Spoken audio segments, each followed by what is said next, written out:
हम पढ़ने जा रहे हैं समांतर चतुर्भुज। क्या पढ़ने जा रहे हैं? समांतर। हमने लास्ट क्लास में आपका आयत यानी रेक्टेंगल क्लियर किया, उसके जो कुछ 1 2 5 जितने भी क्वेश्चन कर सकते थे, बाकी मैं सबके क्वेश्चंस बाद में वापस से कराऊंगा। अब हम पढ़ने जाते हैं समांतर चतुर्भुज। समांतर चतुर्भुज होता क्या है?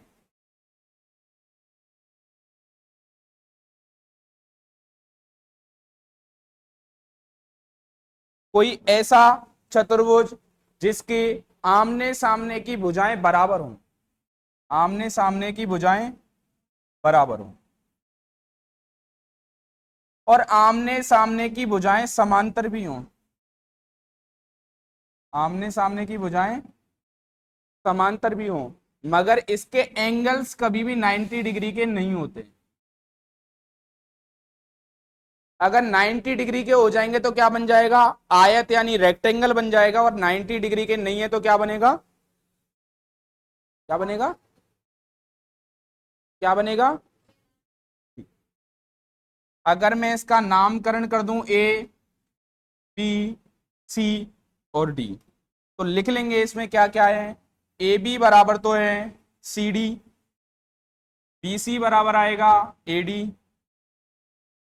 दूसरी बात, एक चीज और समझने की कोशिश करेंगे, इसका कोई भी angle, angle A comma angle B comma angle C angle D not equal to 90 degree, कभी भी 90 डिग्री के नहीं होंगे।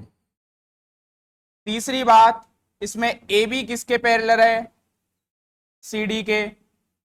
और बी सी किसके पैरेलल है? ई डी के। फटाफट से लिख लो। दो बातें और लिखनी है, वो इसी में लिख लो। चलो, इसके अगर मैं डायगनल्स बना दूं,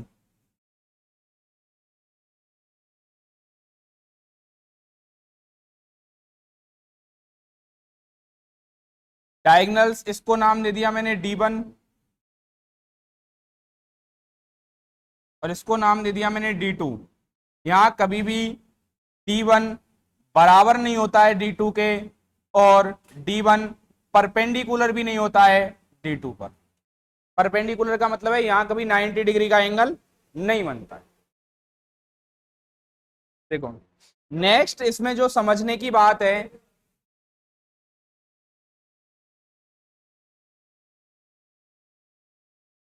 बात कर रहे हैं हम, ये पहला पॉइंट हो गया था।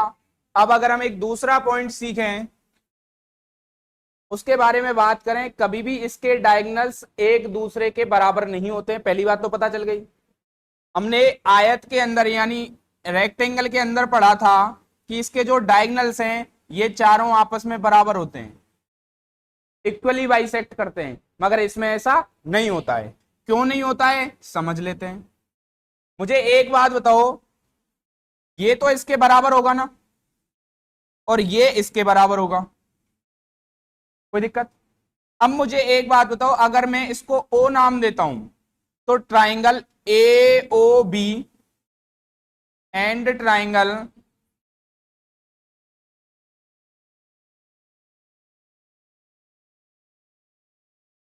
इन दोनों ट्राइंगलों में बात कर रहे हैं हमें ना।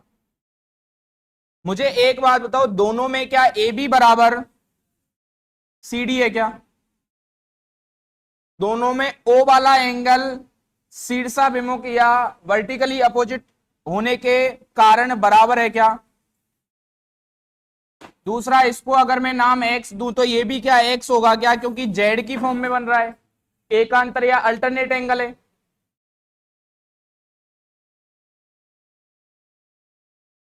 सॉरी, एक्स, और इसमें भी एंगल क्या आ रहा है? एक्स। एक बात और बताओ, अगर मैं इसको वाई नाम दूं तो ये भी क्या होगा? इसको आप कैसे ही कर लो, ए एस से कर लो, ए एस ए से कर लो, किसी भी तरह कर लो, दोनों क्या हो जाएंगे? सर्वांग सम हो जाएंगे। क्या हो जाएंगे? सर्वांग सम हो गए तो इनके बराबर होंगे। बराबर होने पे पता चलता है कि इसकी तीनों भुजाएं तीनों भुजाओं के बराबर होंगी। तो देखो कैसे लिखोगे, एओ बराबर डीओ होगा क्या?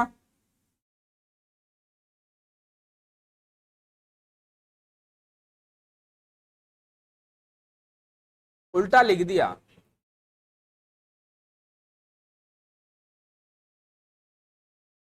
यहां से ए ओ बी, ए ओ बी, तो यहां से सी ओ डी होगा ये। मुझे एक बात बताओ, ए ओ बराबर क्या होगा? सी ओ। और ओ बी बराबर क्या होगा? O D. तो देखो ये तो इसके बराबर आई और ये इसके बराबर आई, क्या ये आपस में बराबर आए क्या? ये दोनों बराबर आए क्या? नहीं। मगर रेक्टेंगल के अंदर ये दोनों, ये चारों आपस में बराबर होते थे। लिख लो, नोट कर लो, छाप लो। काम की बात इतनी सी है कि ये इक्वली बाइसेक्ट नहीं करते, मतलब ये दोनों बराबर नहीं होंगे, ए ओ और ओ बी, ये चारों आपस में बराबर नहीं होते हैं। ठीक है। इसका जो नेक्स्ट पॉइंट है वो इस तरह से, एक चीज समझना, आप बोलोगे कि सर ये सारी चीजें तो आप हमें रेक्टेंगल में भी पढ़ा के आ गए हो, सेम उसकी आधी बातें इसमें हट जाएंगी और आधी बातें नई ऐड हो जाएंगी, क्योंकि एज इट इज सिर्फ इसमें इतना सा फर्क है, आमने सामने की भुजाएं उसमें भी बराबर होती थी, इसमें भी बराबर होती हैं, समांतर उसमें भी होती थी, समांतर इसमें भी होती हैं, मगर इसमें एंगल 90 डिग्री के नहीं होते।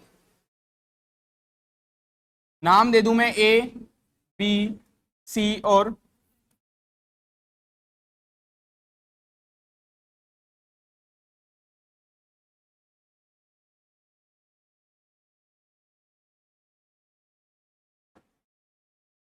देखो ये 3 नंबर का पॉइंट है और ये 4 नंबर का, दोनों को समझना। इसके जो डायगनल्स हैं, इसका कोई भी एक डायगनल इसके क्षेत्रफल को आधे आधे भाग में बांटता है। कितने कितने में बांटता है? आधे आधे भाग में। और अगर इसके दोनों डायगनल्स खींच दिए जाएं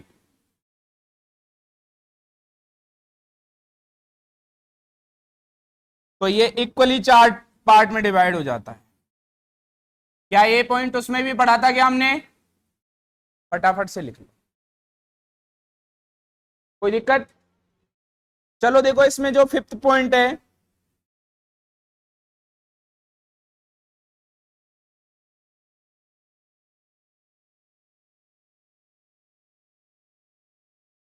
पॉइंट नंबर 5 है ए बी सी डी। अगर इसमें कोई पॉइंट ए ओ है, इसमें कोई भी पॉइंट ओ है, तो समझना, अगर इसको मैं चारों सीट से मिलाऊं,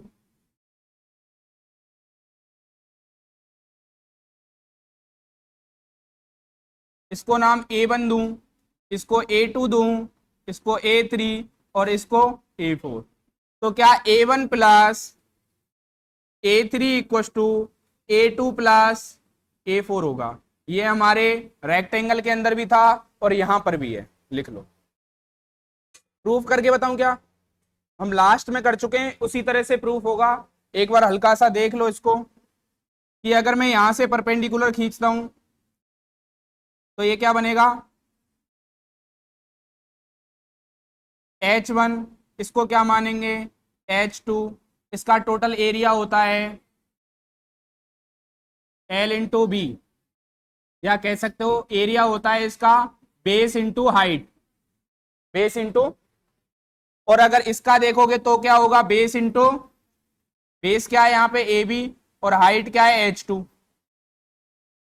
ऐसे ये नीचे वाले का देखोगे तो क्या हो जाएगा? हाफ बेस क्या है? डी सी, और हाइट क्या है? H1। कोई दिक्कत? एक बात बताओ, ए बी और डी सी दोनों सेम है, ए बी और, तो इसकी जगह क्या मैं बी सी भी लिख इस ए बी भी लिख सकता हूं। अगर 1/2 ए बी दोनों में से कॉमन निकालता हूं तो H1 प्लस H2 आएगा क्या?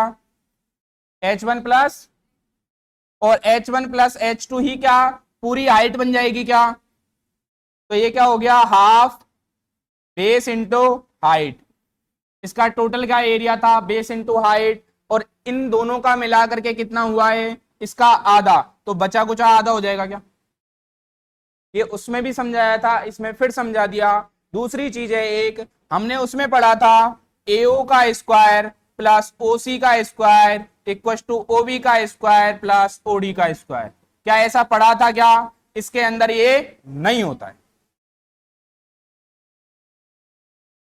पढ़ के आए थे ना, लिख लो फटाफट। आगे चलें, नेक्स्ट, उसमें भी पढ़ा था, इसमें भी पढ़ते हैं एक पॉइंट।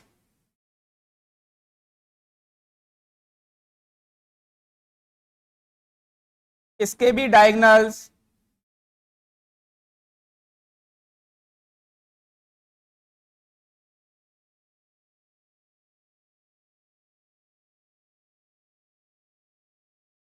इसके भी डायगोनल्स बाइसेक्टर्स नहीं होते हैं, क्योंकि अगर ये x है तो ये x होगा, और ये y है तो ये y होगा, और ये दोनों आपस में बराबर नहीं हो सकते।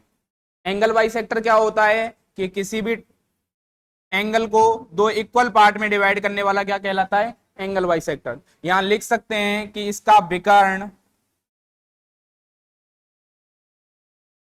कोण समद्विभाजक नहीं होता है। लिख लो फटाफट से। इसके बारे में आपको कुछ और बातें पता है कि इसके आमने सामने के एंगल इक्वल होते हैं? इसके आमने सामने के एंगल इक्वल होते हैं। चले नेक्स्ट,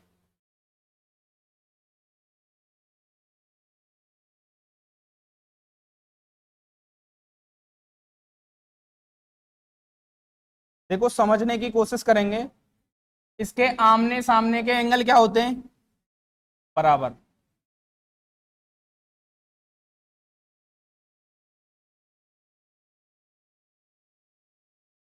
यानी एंगल ए किसके बराबर होगा? एंगल सी के, और एंगल बी बराबर होगा एंगल डी के। दूसरी बात, इसके आसन्न कोण, यानी कि एक साइड पर जो एंगल बन रहे हैं दोनों ए प्लस बी, इन दोनों एंगल का सम, या कह सकते हैं एंगल बी प्लस सी, या कह सकते हैं एंगल सी प्लस डी, या कह सकते हैं angle D plus angle A, हमेशा 180 डिग्री होता है।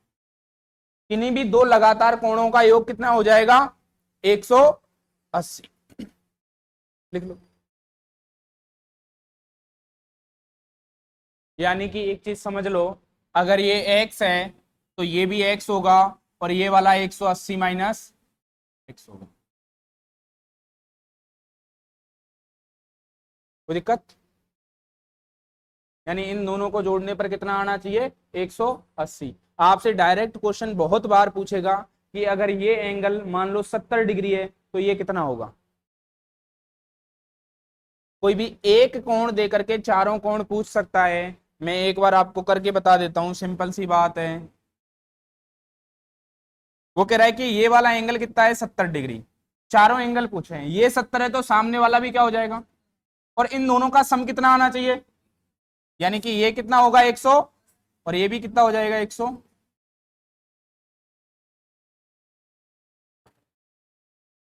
देखो इसमें जो नेक्स्ट पॉइंट पढ़ने जा रहे हैं हम,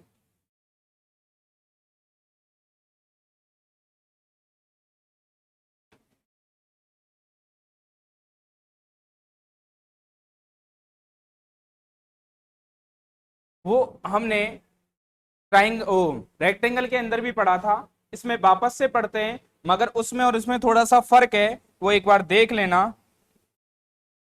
कि इसका मिड पॉइंट, इसका मिड पॉइंट, इसका मिड पॉइंट, और नाम दे देता हूं A B C D, P Q R S.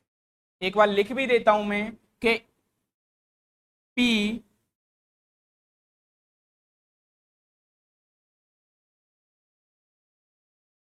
मध्य बिंदु है ए बी का, ऐसे ही क्यू किसका है? आर किसका है? और एस किसका है? अगर मैं इन चारों को आपस में मिलाऊं, अगर मैं इन चारों को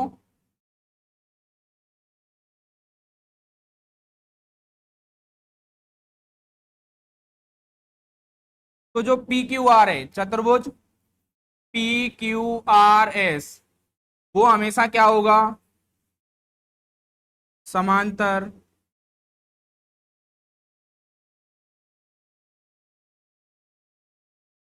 दूसरी बात, समांतर चतुर्भुज होगा या बोल सकते हो पैरेललोग्राम होगा। अब सुनो मेरी बात, हुआ कैसे एक बार प्रूफ कर लेते हैं। क्या बताया था आपको कि इसके डायगोनल्स हैं। एक बात मैं हर बार बार बार वही चीज याद दिला रहा हूं, फिर वापस से याद दिलाता हूं। अगर कोई त्रिभुज है, इसके दोनों मिड पॉइंट को मिलाया जाए तो ये वाली लाइन इसके समांतर, ये ए है तो ये इसकी आधी हो जाएगी। कोई दिक्कत?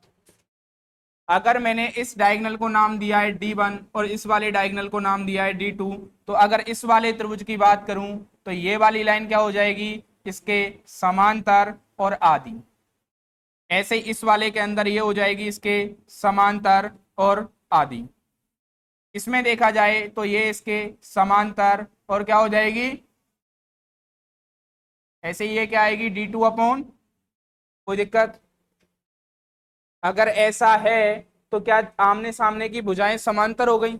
आमने सामने की भुजाएं समांतर हो गई और ये 90 डिग्री पर नहीं काटते हैं, ये 90 डिग्री पर नहीं काटते हैं तो सामने वाला एंगल 90 डिग्री नहीं होगा, और सामने वाला 90 डिग्री नहीं है तो ये क्या कहलाएगा, समांतर चतुर्भुज। समांतर चतुर्भुज में 90 डिग्री का एंगल नहीं होता है और आयत या वर्ग के अंदर 90 डिग्री का होता। अगर ये 90 डिग्री आ जाता हो तो क्या होता, या तो वर्ग होता या आयत, मगर यहां पे क्या बनता, आयत बनता, बट ऐसा पॉसिबल नहीं है। कल की क्लास में हमने एक चीज पढ़ी थी कि आयत के चारों मध्य बिंदुओं को मिलाने पर क्या बनता है, हमेशा समचतुर्भुज बनता है। उसमें चारों भुजाएं बराबर आई थी, इसमें आमने सामने की भुजाएं बराबर आई हैं। तो आपसे डायरेक्ट क्वेश्चन पूछ सकता है, समांतर चतुर्भुज के चारों मध्य बिंदुओं को मिलाने पर बनने वाला चतुर्भुज क्या होगा। ऑप्शन दे देगा, समचतुर्भुज, समांतर चतुर्भुज, आयत और वर्ग। तो समांतर चतुर्भुज के मध्य बिंदुओं को मिलाने पर हमेशा समांतर चतुर्भुज बनता है और आयत के बिंदु मध्य बिंदुओं को मिलाने पर समचतुर्भुज बनता है। दोनों में फर्क इतना है कि समांतर चतुर्भुज में आमने सामने की भुजाएं बराबर होती हैं, समचतुर्भुज में चारों भुजाएं बराबर होती हैं। अपना जो नेक्स्ट पॉइंट है,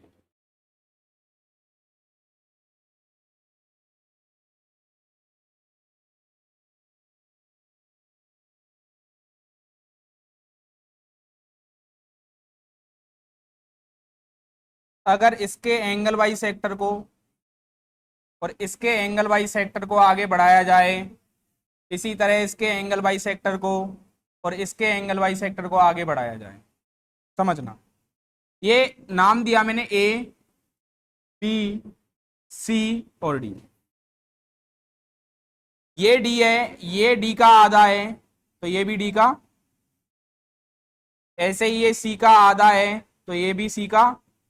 इसका मतलब ये एंगल वाई सेक्टर से ये जो बनने वाला है इसको नाम दे दिया मैंने पी क्यू आर एस। ये भी ऐसे ही दोनों बराबर होंगे और ये दोनों, इनको जब मिलाया जाता है तो यहाँ कितने डिग्री का एंगल बनता है, 90 डिग्री का। ऐसा क्यों हुआ, पहले पढ़ाया था, वापस फिर बताता हूं। अगर दो समांतर भुजाओं को, इन दोनों को अगर इनके एंगल वाई सेक्टर को मिलाया जाए तो हमेशा 90 डिग्री पर काटते हैं।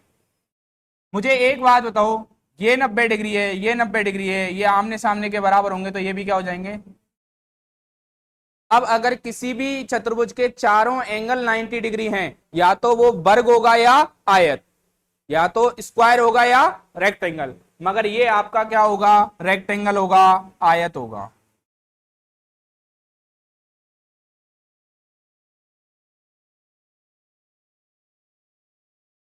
लिख लो, नोट कर लो, छाप लो। प्रूफ उसमें भी करा चुका हूं, आप कहो तो इसमें भी करा दूं। पहले लास्ट पॉइंट अपन समझ लेते हैं, फिर वापस इस पे आ जाएंगे। मैंने आपको उसमें भी बताया था, इसमें वापस से बता रहा हूं कि अगर कोई भी समांतर चतुर्भुज है, उसके मध्य बिंदु है,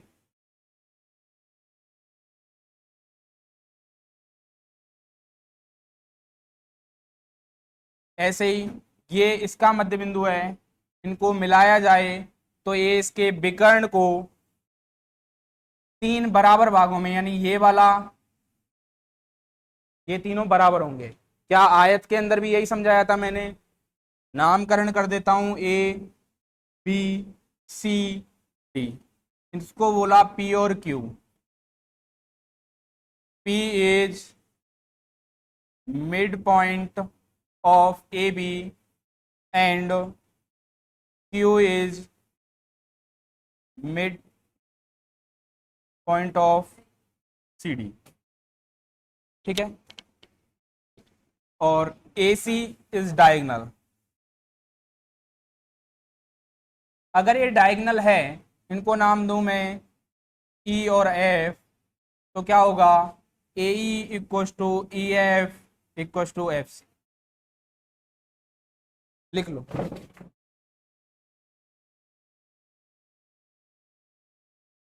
और इसके अंदर भी ये बात वैलिड होती है कि इसकी किसी भी भुजा को लेकर के अगर ये त्रिभुज बनाया जाता है, तो इस वाले त्रिभुज का क्षेत्रफल हमेशा 1/2 और समांतर चतुर्भुज का, ये लास्ट पॉइंट डाल के लिख लेना, यही हमने रेक्टेंगल में पढ़ा था कि किसी भी एक भुजा को मान करके किधर भी त्रिभुज बनाया जाए, उस त्रिभुज का क्षेत्रफल इस टोटल का क्या होता है? आधा। फटाफट से हम उस पर चलेंगे वापस और उसको प्रूफ करेंगे ना। अब देखो समझना मेरी बात कि ये एंगल 90 डिग्री है और ये एंगल भी, ये अगर a/2 है, ये भी a/2 होगा, ऐसे ही ये b/2 होगा और ये भी। अब एक बात बताना मुझे, ये दोनों एंगल बराबर हैं तो इनका आधा भी क्या होगा? बराबर। ये वाले दोनों एंगल बराबर होते हैं तो इनका आधा भी क्या होगा? ये वाला वो एंगल 90 डिग्री का है, ये वाली भुजाएं दोनों बराबर हैं, तो ये वाले दोनों त्रिभुज क्या हो गए? सर्वांगसम हो गए क्या? अगर दोनों त्रिभुज सर्वांगसम हो गए तो ये वाली ए आर भुजा किसके बराबर होगी? पीसी के। ये वाली भुजा इसके बराबर होगी, और ऐसे ही बी आर किसके होगी? इसके डीपी के। मुझे एक बात बताओ, मैंने अगर इसको टोटल को वाई माना,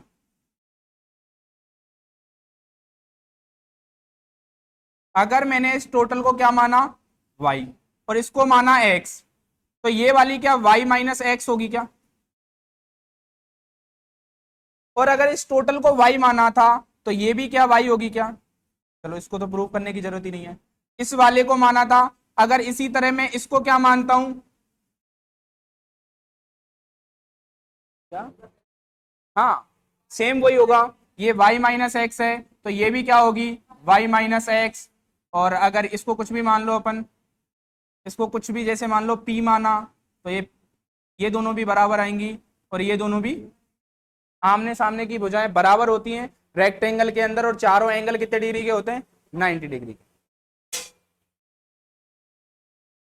अपनी आज की क्लास यहीं समाप्त होती है। कल हम समचतुर्भुज पढ़ेंगे।